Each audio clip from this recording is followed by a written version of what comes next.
uma pergunta aqui interessante. Eu fui picado por um bicho enquanto estava fazendo trilha e quase morri. Se não fosse o guarda florestal ter me socorrido, eu ia ficar por ali mesmo. Que coisa, hein? Complicado. Fui ao médico e ele investigou vários tipos de insetos e deu positivo para um tipo de vespa.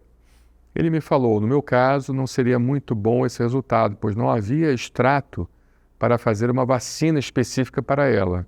Será que a vacina com a vespa que tem um extrato disponível funcionaria?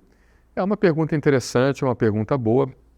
Assim, provavelmente você foi picado pela Políbia paulistia, que é um tipo de vespa, é uma espécie de vespa que não é tão comum aqui no Brasil, tá? Que ela não é tão comum em termos, assim, por assim dizer, de causar doença, né?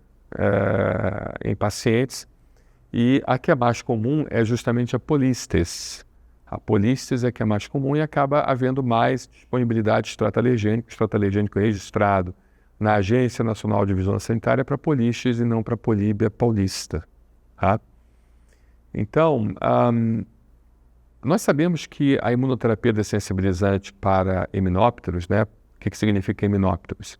Significa insetos que ferroam, tá? Himenópteros significa insetos que ferroam. Então, a imunoterapia dessensibilizante para esse tipo de inseto, na maioria das vezes, principalmente para vespas, chega a um índice de eficácia acima de 95%, ou seja, quase todo mundo melhora. A gente na medicina não consegue dizer 100% nunca, tá? Mas a gente pode chegar quase ao 100%. Nesse caso, você pode até tentar a vacina para Polistes, mas entenda que isso aqui não é uma consulta médica, que é somente um compartilhamento de informações.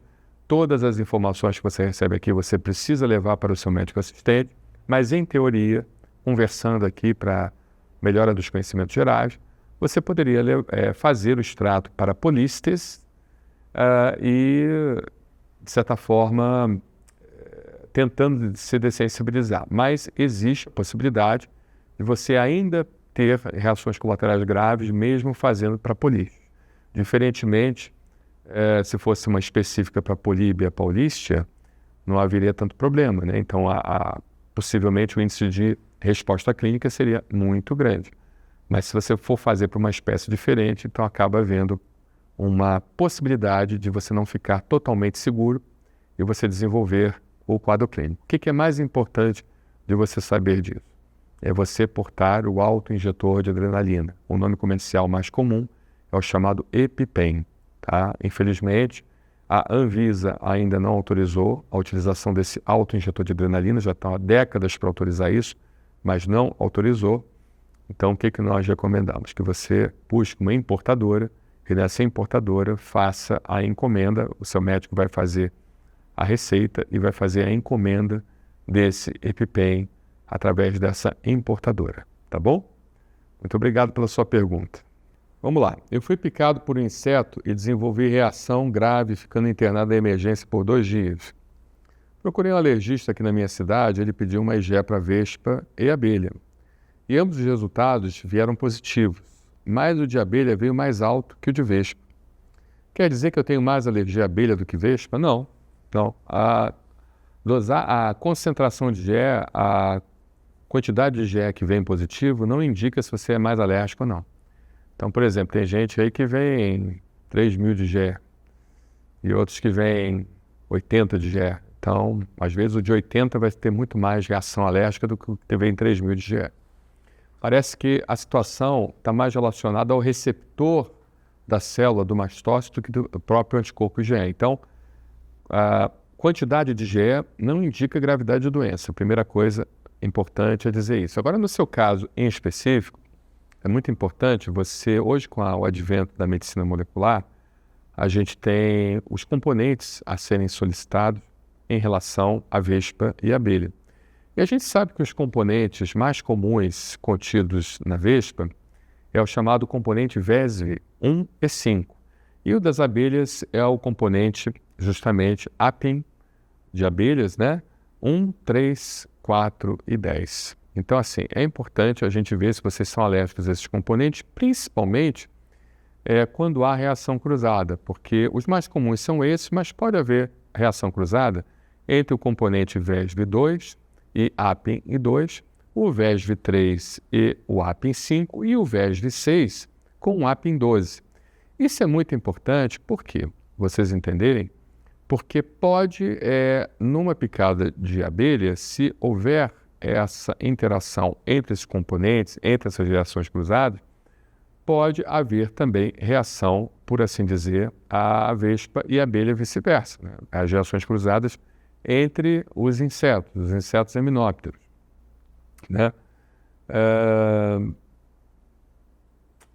E você não tem certeza, né? Porque você disse que pediu um ingesto específico para a vespa e a abelha, então é importante realmente a gente definir através da dosagem dos componentes. Até porque se você precisar fazer, por assim dizer, uma imunoterapia específica, dessensibilizante a uma dessas substâncias, identificando exatamente quais seriam os componentes em específico, fazendo um diagnóstico em específico, às vezes vai haver necessidade de você fazer tanto imunoterapia quanto para vespa, quanto para abelha, 2 tipos de imunoterapias, e entender se existem os componentes 3 e 10 positivos, sensíveis, porque esses componentes 3 e 10 aqui nos extratos brasileiros, eles não se expressam muito, acaba não havendo uma quantidade muito adequada de expressão desses componentes e pode ser, então, que a imunoterapia dessensibilizante não tenha a mesma eficácia que teria se você não fosse alérgico a esses componentes 3 e 10.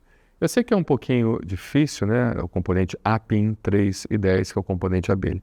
Eu sei que é um pouquinho difícil, é um pouco confuso isso, mas é importante que vocês tenham ideia dessa situação, até para que possa fazer o tratamento mais adequado e não ficar extremamente seguro caso venha, por assim dizer, o componente 3 e 10 e caso também haja essas reações cruzadas, não entendendo que seria somente a imunoterapia para um componente ou para outro. Então, é importante nós entendermos e saber se realmente há uma reação cruzada ou uma alergia única e exclusiva ao componente da abelha ou da vespa, tá bom? A imunoterapia é o único tratamento que muda a história natural da doença, é o único tratamento que ensina o organismo a não ter mais o processo alérgico, e o índice de eficácia da imunoterapia em pacientes com alergias a eminópteros, ela chega em torno aos 95%. Então, é um índice de eficácia extremamente alto, tá bom? Muito obrigado pela sua pergunta, excelente. Outra pergunta aqui dizendo o seguinte: eu tenho mastocitose sistêmica, tenho maior chance de desenvolver alergia porque moro próximo de um apiário e tenho medo de receber a ferroada de abelhas.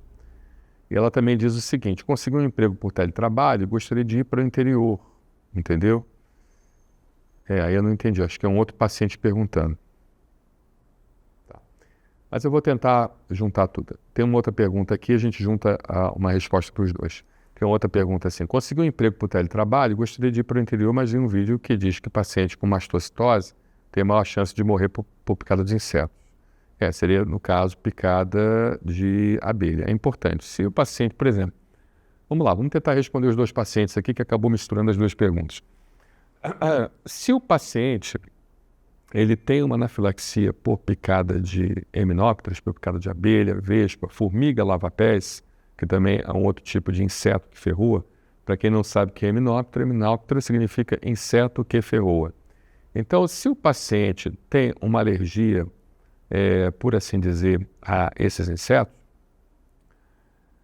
a primeira coisa que a gente tem que investigar é se aquela alergia não foi decorrente, aquela reação exacerbada não foi decorrente de algum problema basal que aquele paciente estava apresentando.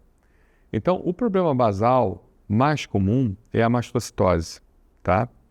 A mastocitose é uma síndrome de ativação mastocitária primária, né? Para quem não sabe o que é uma síndrome de ativação mastocitária, é aquela quando os mastócitos começam a liberar muita histamina. Então, a gente tem 3 tipos de síndrome de ativação mastocitária.